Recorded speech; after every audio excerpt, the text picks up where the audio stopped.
राधिका खेड़ा ने दिल्ली में पत्रकार वार्ता में कांग्रेस पर आरोप लगाते हुए कहा कि राहुल गांधी की यात्रा के दौरान मुझे सुशील आनंद शुक्ला ने शराब के लिए ऑफर किया था। मैंने ये बात सचिन पायलट, भूपेश बघेल और जयराम रमेश को बताई, लेकिन कुछ नहीं हुआ। राधिका खेड़ा के प्रेस कॉन्फ्रेंस के बाद छत्तीसगढ़ कांग्रेस अध्यक्ष दीपक बैज ने भी प्रेस कॉन्फ्रेंस कर कहा कि आरोप तो कोई भी लगा सकता है, मैसेज दिल्ली भेजा गया है, एआईसीसी आगे फैसला करेगी। इससे पहले राधिका खेड़ा ने कहा था कि मैं अयोध्या धाम दर्शन करने गई थी, जिसका विरोध हुआ था। राधिका ने कहा कि क्या आपकी लड़ाई रामलला से है या आपकी लड़ाई किसी राजनीतिक दल से है, इसका फैसला पार्टी को करना होगा। मैंने 6 दिनों तक इंतजार किया और न्याय की गुहार लगाई, लेकिन कुछ नहीं हुआ। इसलिए 22 साल बाद मैंने पार्टी से इस्तीफा दे दिया है। आइए जानते हैं कि खेड़ा ने अपने इस्तीफे में क्या लिखा। आदिकाल से ये स्थापित सत्य है कि धर्म का साथ देने वालों का विरोध होता रहा है। हिरण्यकश्यप से लेकर रावण और कंस तक इसका उदाहरण है। वर्तमान में प्रभु श्री राम का नाम लेने वालों का कुछ लोग इसी तरह विरोध कर रहे हैं। हर हिंदू के लिए प्रभु राम की जन्मस्थली पवित्रता के साथ बहुत मायने रखती है और रामलला के दर्शन मात्र से जहां हर हिंदू अपना जीवन सफल मानता है, वहीं कुछ लोग इसका विरोध कर रहे हैं। मैंने जिस पार्टी को अपना 22 साल से ज्यादा का समय दिया, एनएसयूआई से लेकर एआईसीसी के मीडिया विभाग में पूरी ईमानदारी से काम किया, आज वहां ऐसे ही तीव्र विरोध का सामना मुझे करना पड़ा है, क्योंकि मैं अयोध्या में रामलला के दर्शन करने से खुद को रोक नहीं पाई। मेरे इस पुनीत कार्य का विरोध इस स्तर तक पहुंच गया कि मेरे साथ छत्तीसगढ़ प्रदेश कांग्रेस कार्यालय में हुए घटनाक्रम में मुझे न्याय देने से इनकार कर दिया गया।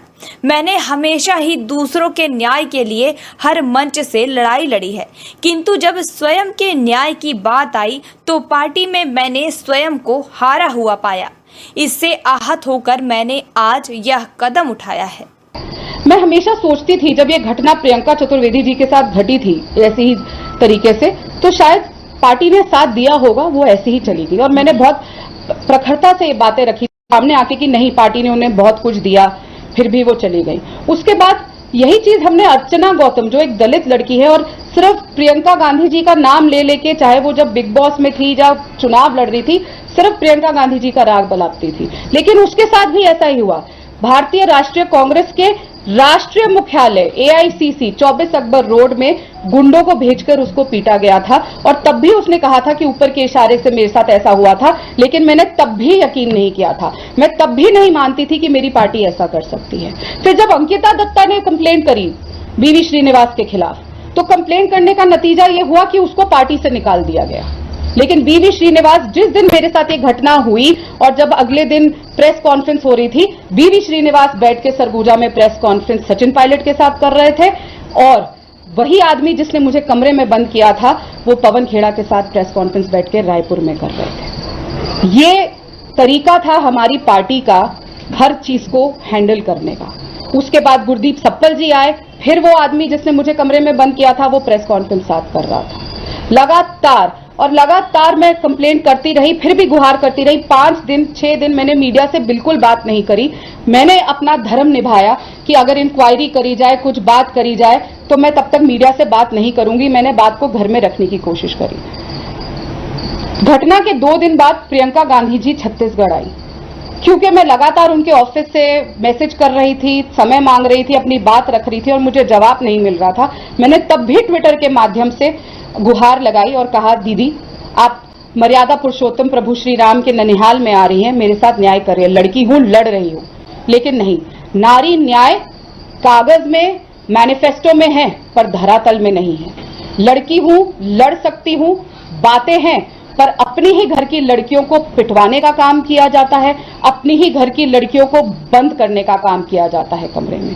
वो क्या मंशा थी, मैं आज तक नहीं समझ पाई हूं कि मुझे क्यों 3 आदमियों ने कमरे में बंद कर दिया।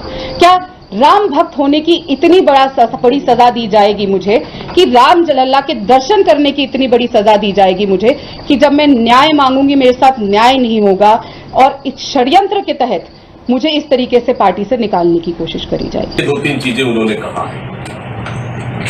कि मैं राम भक्त हूँ और पार्टी कार्यालय में जो घटित हुई, मैंने AICC ने इसको परीक्षण जांच करने को कहा। चुप मैंने जांच किया और रिपोर्ट मैंने AICC को भेज दिया। रही कांग्रेस कार्यालय की सुरक्षा की बात, कांग्रेस कार्यालय में आज भी आप देखेंगे, चाहे कंट्रोल रूम हो या फिर हमारा वॉर रूम हो, सभी जगह महिला कर्मचारियां आज भी काम कर रहे हैं और वो सुरक्षित हैं। कहीं कोई ऐसी स्थिति नहीं है। कांग्रेस कार्यालय में आज तक कभी इस तरह हुआ न कभी होगा। हाँ, दोनों के बीच में, सुशील आनंद शुक्ला जी और दोनों के बीच में, ये अभी से नहीं, बहुत लंबे समय से छोटी छोटी बातों को लेकर आपस में मतभेद थी दोनों के बीच में। लेकिन उस दिन थोड़ी सी कि पीसी अरेंजमेंट को लेकर, अपना अधिकार को लेकर कि ये मेरा अधिकार क्षेत्र है, मुझे करना चाहिए, थोड़ी सी बातों को लेकर बहस हुई। न्यू वीडियोस की अपडेट पाने के लिए सब्सक्राइब करें इंडियन न्यूज को और बेल आइकन को दबाएं। ये है इंदू ब्रॉडकास्टिंग प्राइवेट लिमिटेड और आप देख रहे हैं इंडियन न्यूज, हर पल, हर क्षण, हर सच।